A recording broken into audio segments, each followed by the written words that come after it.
for some of us, when snow blankets our area and the cold temperatures don't lift, we start to dream of spring. Mike Stevens was thinking of warmer weather in January of 1994 when he met with a group in Lycoming-County preparing for fly fishing season. Winter has a way of burying thoughts of the pleasant sport of fly fishing under a snowy blanket of white. Save for moments like this at a home in Williamsport, they might well be gone completely. It allows you to extend your sport into the winter. Gives you something to do between New Year's and the first warm days of spring. Jim Latney, president of the Susquehanna chapter Trout Unlimited. He and some other chapter members do their best to gather in a member's home each week in winter to tie flies.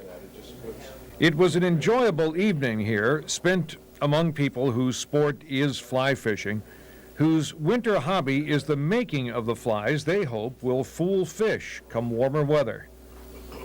I thought of this as sort of an art form. One takes raw materials, rabbit fur, feathers, a bit of string, and fashions something really quite beautiful, something quite like nature would make. You have that fur and feathers and whatever material you have laid out in front of you, and you can sit down and you can envision in your mind what you want to achieve as a result, and you can pick up those materials laid out before you, and whatever conglomeration they may be, and create something that is a bit different than what you can find in a fly shop. That is a pleasure that can't compare with anything else. Dave Rothrock on tying flies. This is an art, and one that produces such marvelous pieces of work.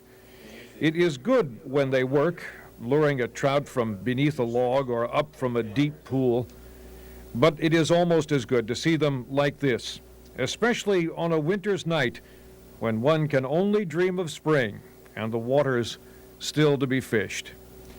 I'm Mike Stevens, News Watch 16, on the Pennsylvania Road in Williamsport.